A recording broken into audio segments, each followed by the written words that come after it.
Have you ever wondered how close you've come to danger without even realizing it? At Shivering Vault, we take you there, one story at a time. But before you drift off, consider liking this video, commenting where you're watching from and at what time, and subscribing to keep these chilling stories coming. Now, let's dive into these unsettling tales.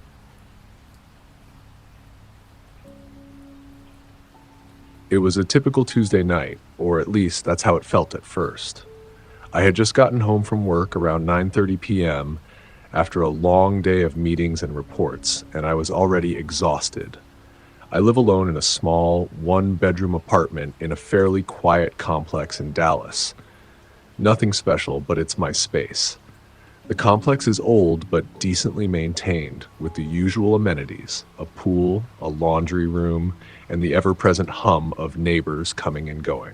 The apartment is on the third floor, which I liked for the privacy. The day had been full of little annoyances. I had a weird encounter at the grocery store, an older man who wouldn't stop staring at me, making me feel uncomfortable, and the drive home had been tedious with endless traffic. By the time I walked through my front door, I was drained. I kicked off my shoes, left my keys on the kitchen counter, and went straight to the bathroom to wash up. I threw my clothes in the laundry basket, changed into sweatpants and a t-shirt, and made a beeline for the couch. I turned on the TV to distract myself for a while, but I quickly found myself dozing off. It was the kind of sleep where your body feels like it's fallen into a void, just floating, and nothing feels quite real.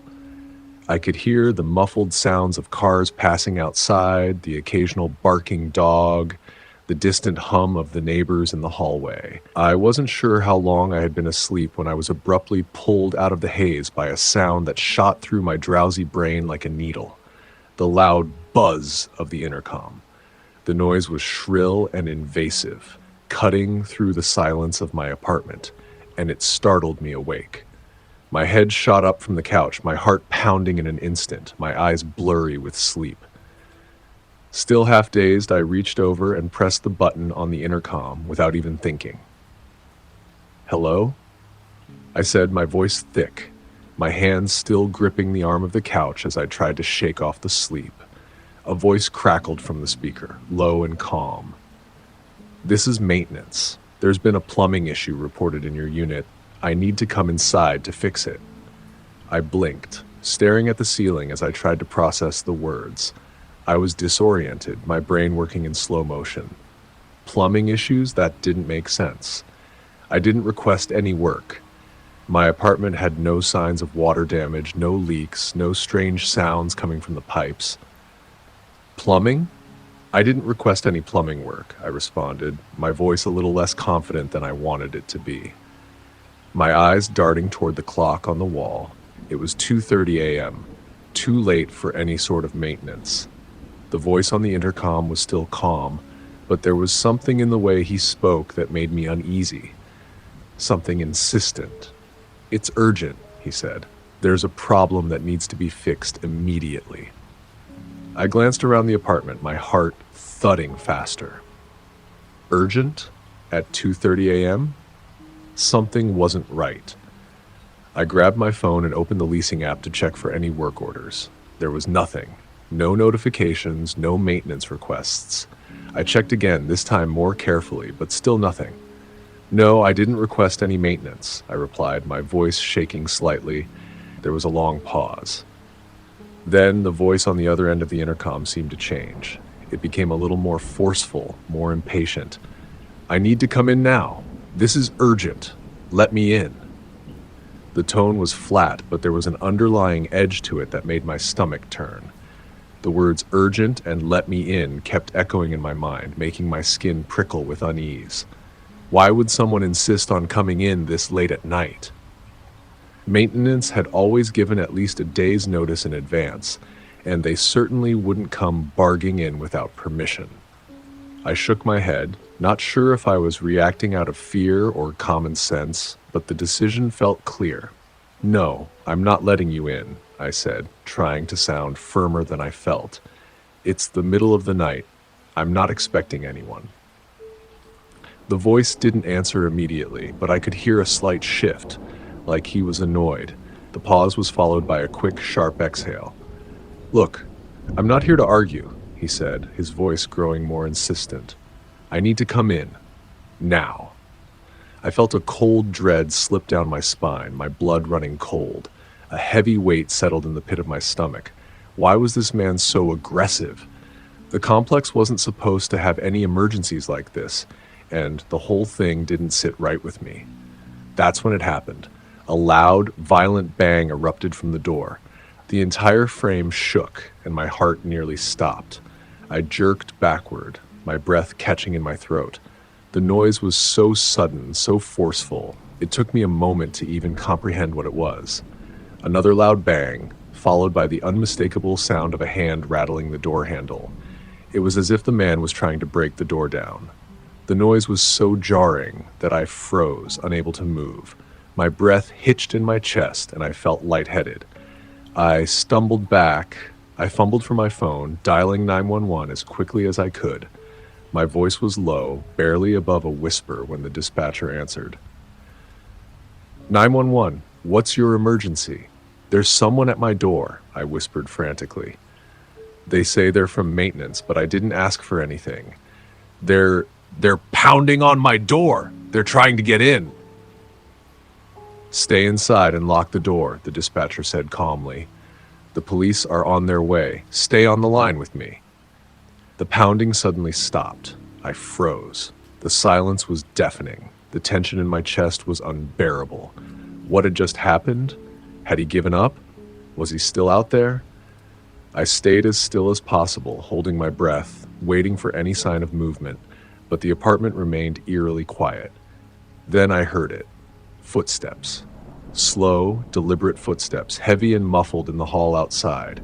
The sound of shoes dragging against the worn carpet echoed faintly. I stayed in the corner of the living room, my phone gripped tightly in my hand, eyes glued to the door. Every few seconds, I would peek through the peephole, but all I saw was darkness. Minutes felt like hours.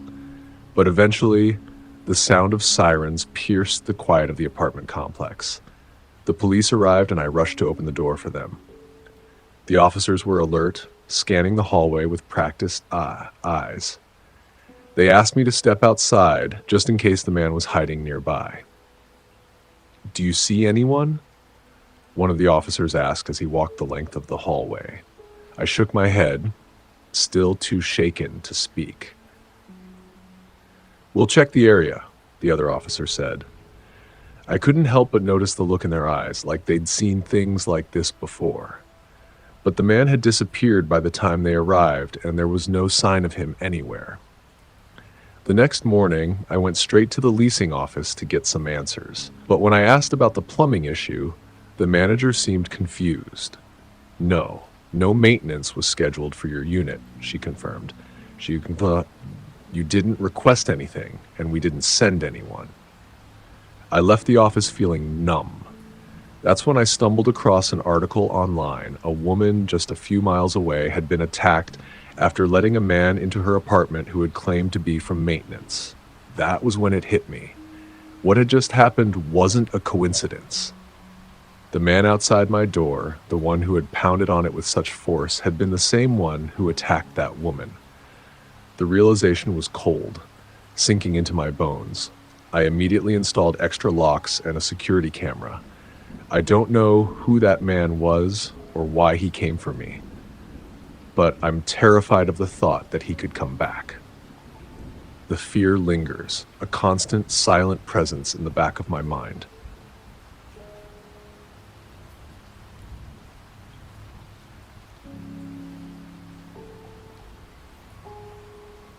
I'd like to start by saying that I never thought something like this could happen to me. I mean, I grew up in the middle of nowhere, Texas, surrounded by land and isolation.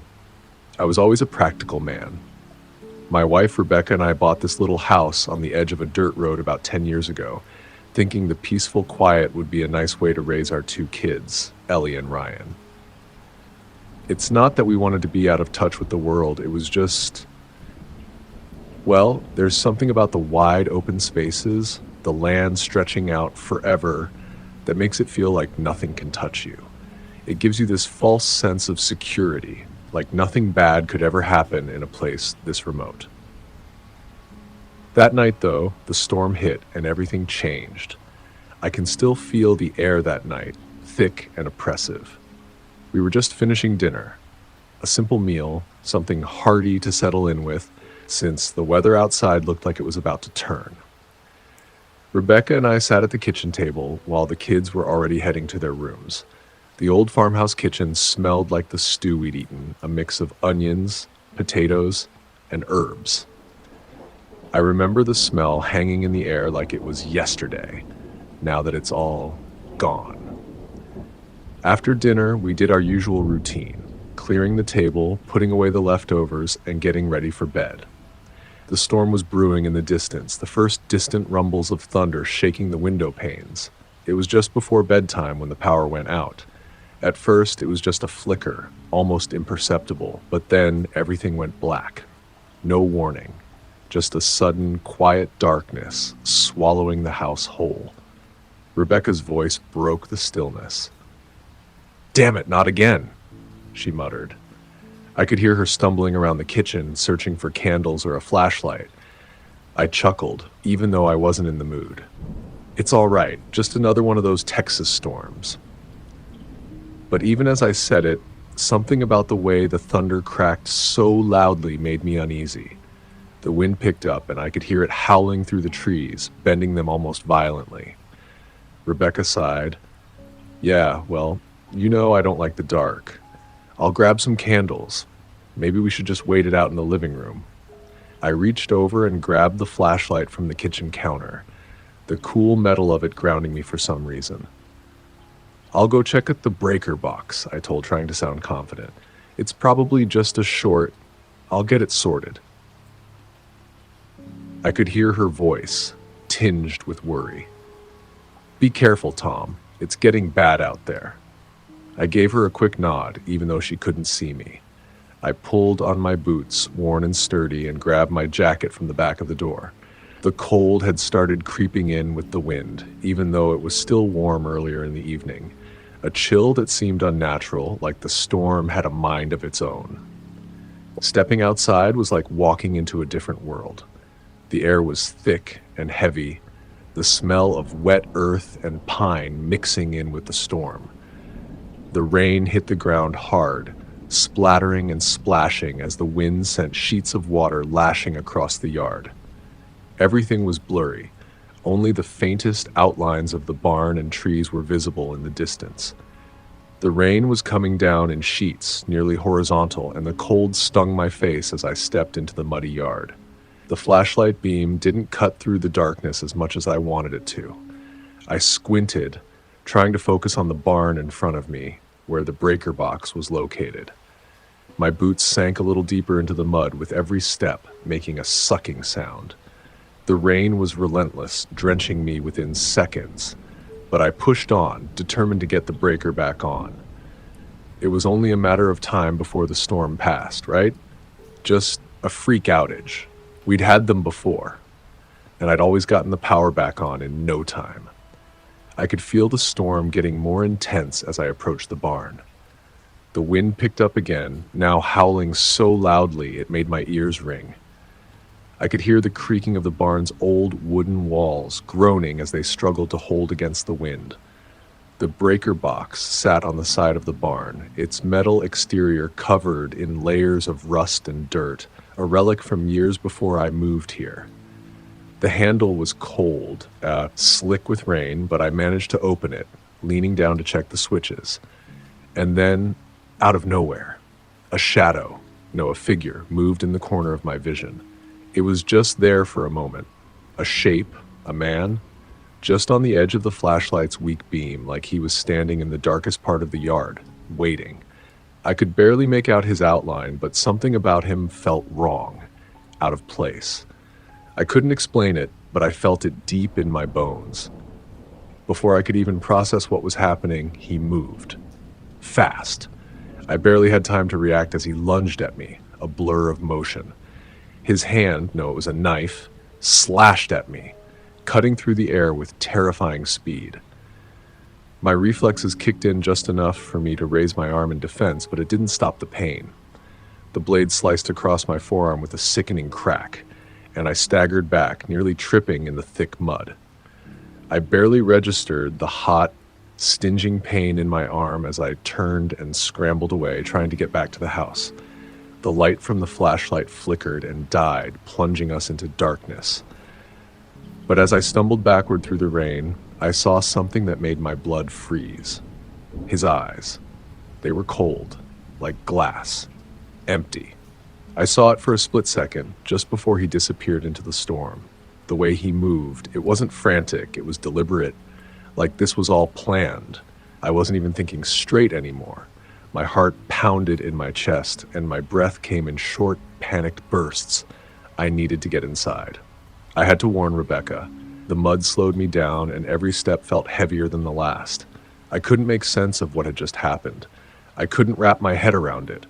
All I could think was, get inside! Get inside, now! I was almost to the door when I heard Rebecca's voice from inside the house.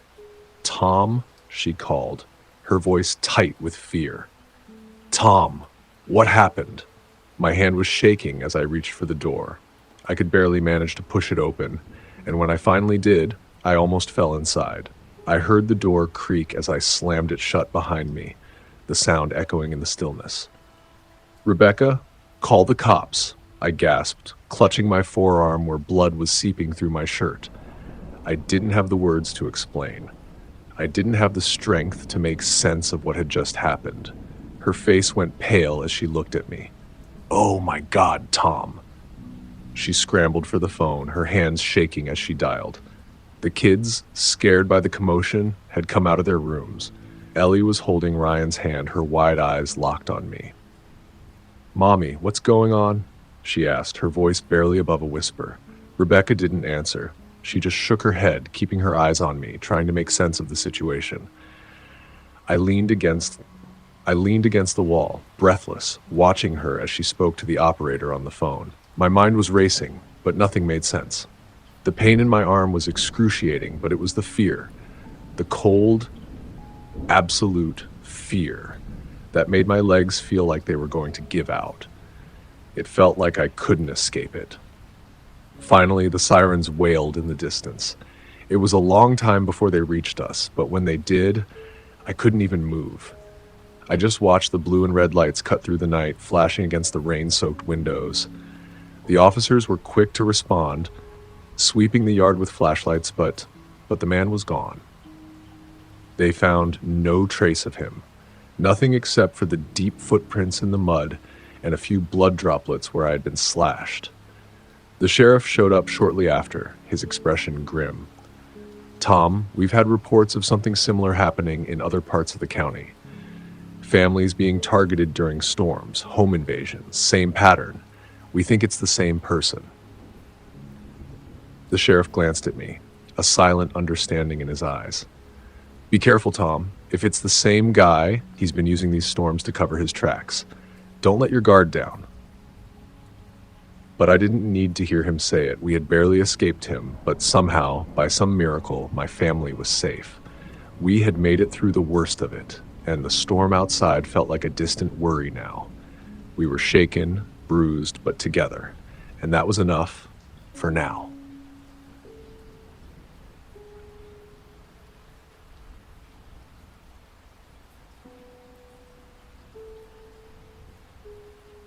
I've always been someone who values routine.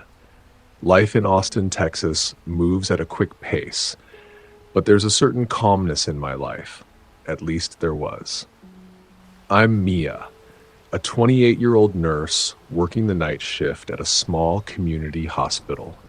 It's the kind of place where you get to know your patients by name and learn all the quirks that come with caring for people in the middle of the night. Last night had been especially draining. We were short-staffed, and I was on my feet for hours longer than I should have been. By the time I walked out of the hospital's back exit around 11:45 p.m., the city had already quieted down. The streets were calm, the faint hum of passing cars barely audible. I was so tired, I didn't even bother checking my phone for messages or social media updates. The only thing on my mind was getting home and collapsing into bed. My house is small. One story, a simple rental in a quiet suburban neighborhood. It's nothing fancy, just a cozy little place with creaky floors, faded yellow paint, and windows that, despite being old, let in just enough sunlight to make the mornings tolerable. The kind of house you don't need to lock up 5 times before bed because you feel safe in it. And it's always been that way. I pulled into the driveway, shut off the car, and grabbed my purse. The night air was cool, the kind that hinted at the arrival of fall. I didn't bother turning on the porch light as I fumbled with my keys, unlocking the door and stepping inside. The familiar scent of my house filled my nose. Freshly cleaned linen mixed with the faint remnants of the lavender-scented candle I'd burned earlier in the evening. Everything felt normal. I locked the door behind me, dropped my purse on the kitchen counter, and headed straight for the fridge. A leftover portion of lasagna was calling my name, so I popped it in the microwave, only half-heartedly stirring it before slapping a lid on it and hitting the button. The sound of the microwave's hum felt strangely comforting in the otherwise quiet house. While the lasagna heated up, I moved into the living room and flopped down on the couch, tossing the remote aside and sinking into the cushions. The soft beige fabric hugged my body as I leaned back and stretched out my legs. I could hear the faint buzz of the refrigerator in the other room, and outside, crickets chirped, the sound of nature's nightly orchestra. I don't know what it is about nights like this, but I always get a little uneasy. Just a general sense of restlessness that doesn't have any real cause. Maybe it's the darkness, the way it seems to swallow everything up. But after a few minutes of zoning out, the microwave beeped and I snapped back to reality. I returned to the kitchen and pulled out the hot lasagna, the steam curling up in a wispy cloud as I plated it. It was delicious, as usual, and I ate it quickly.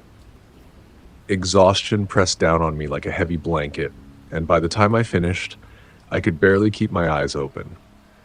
I left the kitchen a mess, but I didn't care. I could clean tomorrow. After all, it's just a couple of dirty plates. I trudged back to my bedroom, kicked off my shoes, and slid into bed without bothering to even pull the covers up. I sank into the soft mattress, feeling the fatigue in every muscle. The silence of the house wrapped around me, and soon I was asleep. I don't know how long I slept. It could have been hours, it could have been minutes. The next thing I remember was waking up with a dry throat, the kind of dryness that makes you feel like you're choking on air. I blinked my eyes open, squinting at the soft glow of the clock on my nightstand, 3:14 a.m. I tried to ignore the dryness, but it wouldn't go away. I could feel the air in my lungs, the weight of it pressing down on me. I rubbed my eyes, the sleep still thick in my head, and swung my legs over the side of the bed. My feet touched the cold hardwood floor, and a slight shiver ran up my spine. My room was pitch dark, save for the faint flicker of light from the street lamp outside. Everything was still. I let out a small sigh.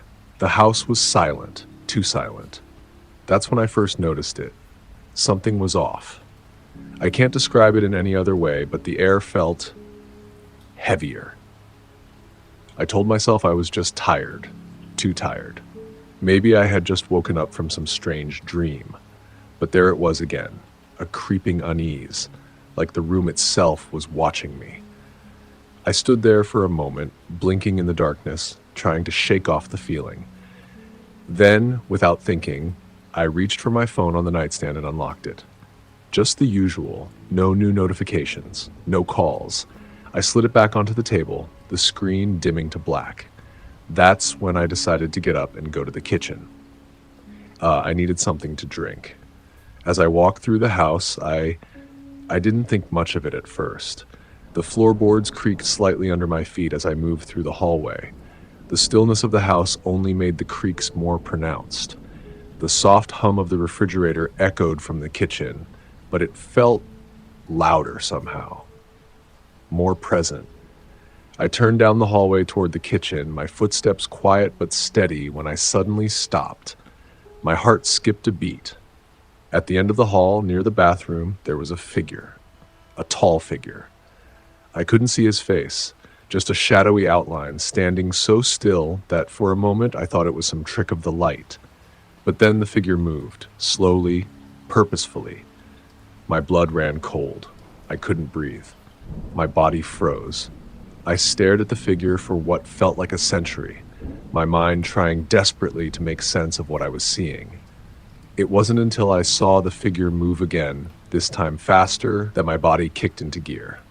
I ran. I darted back toward my bedroom, my heart pounding in my chest, my legs carrying me faster than I ever thought possible. I didn't even look back as I slammed my bedroom door shut, locking it behind me. The sound of the door frame rattling from the impact was enough to make my blood run cold. The man was right behind me. He wasn't far behind at all. I scrambled for my phone, my fingers fumbling as I dialed 911. The dispatcher's voice cut through the fog of panic. 911, what's your emergency? She asked calmly. I couldn't speak. My throat was too tight. My body was shaking too much. I could only manage a whisper. There's someone in my house. He's trying to get in. The man on the other side of the door was still, but I could hear him. His breathing was ragged, heavy, like he was winded. Was he trying to hide, or just waiting? I couldn't tell. I couldn't think straight. I could barely make out the sound of the doorknob turning. He was trying to open the door. I held my breath, terrified that any sound I made would let him know I was still in here. And then, just as quickly as it started, it went silent. It felt like hours passed. I clutched my phone to my ear, the line crackling faintly. The silence was suffocating. Every muscle in my body screamed for me to move, to do something, but I couldn't. The fear held me in place. The sound of distant sirens brought me back to reality, and I felt a surge of hope rush through me. Police. Help was coming. The minutes felt like hours, but then, finally, I heard the sounds of boots pounding down the hallway. They were here. The police rushed into the house, clearing each room with careful precision. I stayed frozen in place as the officers found him, crouched behind the washing machine in the laundry room. They grabbed him, restrained him, and quickly pulled him away from the house. I later learned that the man had tampered with the back door, which I hadn't noticed. He'd been inside my house for God knows how long. Quiet, still, like a shadow in the dark. It haunts me now. The thought that if I hadn't woken up to drink some water, if I hadn't gone down that hallway, I would never have known. I would have slept right through it all, unaware of the stranger hiding just behind the walls, waiting for me to fall asleep so he could strike.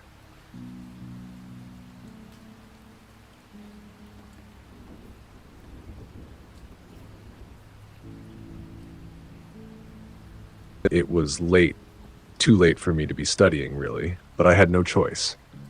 Finals were coming up, and I needed to cram. I was sitting at my desk in my small off-campus rental in the quietest part of this sleepy Texas town. It was around 11:30 p.m., and the room was lit by a single desk lamp, casting a warm yellowish glow across my cluttered desk. The hum of my laptop was the only sound, the soft, almost imperceptible flicker of the screen illuminating my tired eyes. My notes were strewn across the desk in no particular order. Half of them were scribbled, and the other half barely made sense. But at this point, I was too tired to care. Outside, the trees had started to shed their leaves, and the wind carried a chill. I could hear it whistling through the cracks in the windows, causing them to rattle slightly. The air felt damp, and it smelled like wet earth and fallen leaves, exactly what you'd expect from an autumn night. But there was something about that night, something heavier in the air. I couldn't explain it, but I felt like the silence was off. It wasn't the usual quiet of a sleepy neighborhood. It felt almost like the calm before a storm. I tried to push the feeling away and focus on my studies, but then it happened. At first, it was just a faint sound, a soft scraping. I figured it was nothing, probably just an animal brushing against the side of the house, or maybe a branch caught on the window. I didn't think much of it. The sound continued, though, and it seemed to grow a little louder. It wasn't just scraping now. It was more like scratching, something persistent, almost methodical. My brow furrowed, and I looked over at the window, half expecting to see a cat or maybe a raccoon, but there was nothing. The wind outside was still, but the scratching sound kept going. I leaned back in my chair, trying to shrug it off, but my mind kept nagging at me. It wasn't the wind. It was too rhythmic, too consistent. The longer I sat there, the more unnerved I became. I tried to focus on the notes in front of me again, but all I could hear was that scratching sound. It was coming from the front door. I stood up slowly, my heartbeat rising. I tried to convince myself it was just some stray animal, maybe a possum or a raccoon trying to get in. But then came the sound that made my blood run cold. The doorknob rattled. At first, I thought it might just be the wind again. Maybe the breeze had picked up and was shaking the door a little, but then the rattle came again, more forceful this time. My entire body tensed, and my breath caught in my throat. It wasn't the wind. It wasn't an animal. Someone was at my door. I froze. For a second, I couldn't move. My heart thudded in my chest as I stood there, listening to the metallic rattle of the doorknob. My first thought was to call the police, but the phone felt miles away. I stumbled toward the door, barely able to keep my balance. I crept toward the peephole, my hand trembling as I reached for it. I squinted through the small circular lens, expecting to see nothing but the dark porch. But there was something there. A shadow. I could barely make out the figure of a person, hunched over, working at the lock on the door with gloved hands. A tall figure, too tall, and the hoodie they were wearing was pulled so low that I couldn't see their face. I pulled away from the peephole quickly, my heart hammering in my chest. The figure outside hadn't noticed me, but the moment I backed away, I knew I had to do something. I glanced back at my phone. I could still dial 911. My hands shook as I picked it up and silently called the dispatcher. I whispered into the phone, trying to keep my voice low. My throat was dry and I could barely get the words out. Someone's at my door. I think they're trying to break in. I was still watching the peephole when I heard it. The lock clicked. The door was opening. Time seemed to freeze for a second. My heart stopped beating. There was no time to think. Panic flooded my body. I darted toward my bedroom, my legs feeling like they were made of lead. My hands were slick with sweat as I grabbed the door handle, wrenching it open. I slammed the door shut behind me, my breath coming in ragged gasps. I knew it wouldn't be enough. The door wasn't solid enough to hold anyone back. I quickly pushed my desk against it, hoping it would buy me enough time. My hands were shaking so much I could barely move the heavy desk, but somehow I got it in place. The sound of footsteps outside the door made my skin crawl. Whoever was out there wasn't in a hurry. They moved slowly, deliberately, and that made it worse. I crouched against the door, trying to steady my breathing. I was still on the phone with the dispatcher, but I could barely hear her over the pounding in my head. "They're in the house," I whispered, just loud enough for her to hear. "Please hurry. Please." There was a long silence on the other end of the line, and for a moment I thought the dispatcher had hung up. But then I heard her voice again, quiet but firm. "Stay calm. The police are on their way." I didn't feel calm. I couldn't remember the last time I had felt this panicked. Then the pounding started. It was soft at first, like testing the strength of the door, but it quickly grew louder. With every strike, my entire body tensed. My legs felt weak, and I was starting to shake uncontrollably. I pressed my back against the door, trying to make myself as small as possible. My brain was screaming at me to do something, anything, but there was nothing I could do. The intruder was right on the other side. Then, silence. I didn't know how long it lasted. A few seconds, A minute? It felt like hours. The quiet was so thick I could hear my heartbeat in my ears. I almost allowed myself to breathe when I heard it, a sharp, violent crash. It was the sound of glass shattering, the distinct, sharp noise of the bedroom window breaking. I whirled around, eyes scanning the room. The figure was climbing in through the window now. Slowly, methodically, with one hand gripping the frame and the other holding a gleaming hunting knife. I could see the edge glinting in the dim light. The man was tall, much taller than me, and the knife looked like it belonged in some kind of horror movie. My throat tightened. I froze, my eyes locked on the figure. He was almost in. Just a few more seconds, and he'd be on me. Suddenly I heard it. Sirens. The loud, wailing sound of police cars, distant at first, but growing closer. The intruder must have heard it too, because he froze. His body tensed as if debating whether to retreat or to finish what he'd started. My stomach turned at the thought of what would happen if he decided to fight. But before I could even process what was happening, the door crashed open.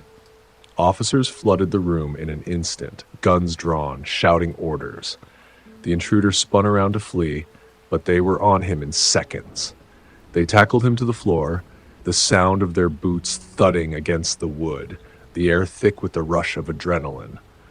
I couldn't take my eyes off the man. His mask was ripped off, revealing a gaunt, sunken-eyed face that looked like it belonged to someone who hadn't slept in days, or maybe someone who hadn't eaten in weeks. His eyes locked with mine, wide and frantic. I couldn't make sense of the look on his face. There was something almost predatory in it, like he was still trying to figure out how to get to me, even as they pulled him away. The officers dragged him out of the room, and I collapsed to the floor, my legs giving out beneath me. I don't even remember the words they said. Everything was a blur of flashing lights, the sound of their voices, and the ringing in my ears. The officers told me later that he had been watching me for days. They found zip ties, duct tape, and a rag soaked in chloroform in his bag. My stomach turned as I realized how close I'd come to becoming another victim. If I hadn't locked that door, if I hadn't called 911 when I did, there's no telling what would have happened.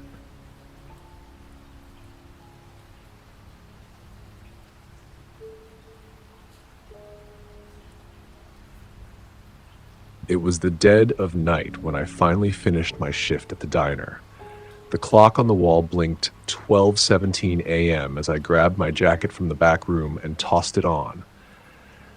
The clatter of silverware and the hum of the neon sign outside were the only sounds left in the place. It had been a long day, busy and draining, serving truckers and locals who passed through the sleepy little town in rural Texas. There was a strange kind of peace in the air now, though. The diner was closed, the buzz of conversation replaced with silence. I stepped outside, the heat hitting me like a wave. It didn't matter how late it was, Texas nights in the summer were always sweltering. The parking lot felt deserted. Most of the regulars had already left. The only cars left were a few trucks parked by the highway, their engines idling softly like they were waiting for something. I walked across the cracked asphalt, the sound of my boots echoing in the stillness. The air felt thick, like it was holding something back. My car, an old sedan that had seen better days, sat at the far end of the lot. I unlocked it, sliding into the driver's seat. I wasn't looking forward to the drive home. It was about a 45-minute stretch of lonely highway, the kind of road where if your car broke down, you were on your own. The sound of the engine coming to life made me feel a little better, like I was leaving behind the strange, empty diner and heading home. As I pulled out of the lot and onto the road, something didn't feel right. The headlights of my car sliced through the darkness ahead, but the highway seemed to stretch forever, empty and silent. I don't know what it was, but I had this creeping sensation crawling up my spine. It wasn't the kind of fear that made you want to turn around, but it was the kind that gnawed at you, like you were being watched. I tried to shake it off, focusing on the road ahead. The night was still, save for the occasional rustle of dry grass brushing against the road. The faint, distant hum of a truck engine could be heard somewhere far behind me, but it was quickly swallowed by the vast emptiness. And then, out of nowhere, I noticed it again. That weight, like something had shifted in the car, like something had settled into the back seat, unseen. My heart skipped a beat, but I couldn't bring myself to look. The car felt heavier, my chest tightened, and I felt a cold sweat creeping down my back. My eyes flicked to the rearview mirror, but I couldn't bring myself to check. The hairs on my neck stood up, and the eerie, unsettling sensation crawled up my spine like 1,000 tiny ants. That's when I heard it, a rough, sharp sound, like a breath too close to my ear. Before I could even react, a hand shot from behind me, clamping over my mouth. My body froze, but my mind was racing. I tried to scream, to fight, but the hand was firm, unyielding. Then a voice, low, menacing. It hissed in my ear, "Keep driving." My pulse surged, blood rushing to my ears. I could feel the cold edge of something hard pressing against my side. Metal, sharp, dangerous. A knife. It was a knife. My body screamed to take control, to fight back, but fear had me paralyzed. I couldn't think. I couldn't breathe. My foot hovered over the brake, but I kept my foot pressed against the gas pedal. The road stretched ahead, empty and unforgiving. There was nowhere to stop, nowhere to turn. "Keep driving," the voice repeated, sharper this time. I didn't dare look at the man who was holding me, his breath hot against my skin. I didn't dare look in the rearview mirror. My heart thudded against my ribs, and I could feel the car vibrating under the strain of my racing thoughts. Then, through my peripheral vision, I saw it. A faint light in the distance. A street light flickering above an old gas station. The faded neon sign barely visible in the darkness. It was the only sign of life, the only place that might have people, a way to escape. In that instant, I made up my mind. I wasn't just going to let him control me.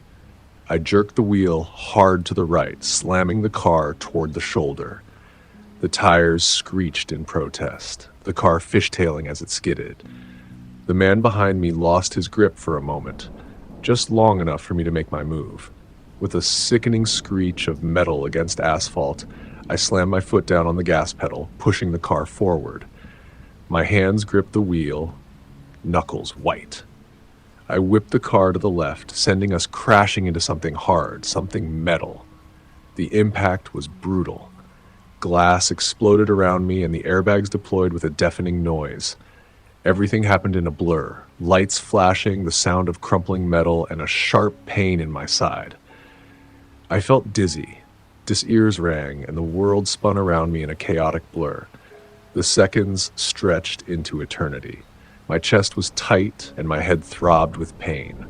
Slowly, I forced my hands to unclench from the steering wheel. My breath came in shallow gasps as I fumbled to unbuckle my seatbelt. I couldn't think straight. Everything felt like it was happening to someone else. Then, I heard it. A groan. The man. He was alive. I turned my head just enough to see him stumbling out of the wrecked car, his body bleeding from the crash. The knife had fallen to the ground, but he didn't seem interested in it. He stumbled to his feet, eyes wild with panic, and without a single glance back at me, he bolted toward the woods, vanishing into the thick, dark trees like he was swallowed whole by the night. I couldn't comprehend what had just happened. I was still reeling from the shock, trying to piece together the chaos of it all. That's when I heard the truck. A pair of headlights appeared in the distance, and within seconds a large semi-truck pulled over to the side of the road. The driver, a rough-looking man in a flannel shirt and worn jeans, jumped out and ran toward me. "You all right?" he shouted, kneeling beside my car. I could barely speak. My breath was ragged, my hands trembling as I tried to explain. "The guy, he attacked me. I don't know where he went." The trucker didn't waste time. He pulled out his phone and dialed 911, explaining what had happened. I could barely process what he was saying. My mind was still reeling from the fear, from the adrenaline, from the thought that I had almost been killed. It felt like hours before the sirens finally arrived. The officers combed the area, searching the woods near the crash site. I could see them moving through the trees, flashlights scanning the dark ground. They came back to me empty-handed. "We couldn't find anyone," one of them said, his voice cold. I blinked in confusion. But I saw him. He went into the woods. I don't know if I'll ever have an answer. All I know is that I was lucky to survive. But when I think back to that night, to that feeling of something or someone lurking in the back seat, I don't know how I made it out. That's it for today's tale from Shivering Vault. If you have a story worth sharing, drop it in the comments or send it our way. Don't forget to subscribe and share with your fellow thrill seekers. As always, the Shivering Vault thanks you for unlocking today's tale. Until next time, the vault awaits your return.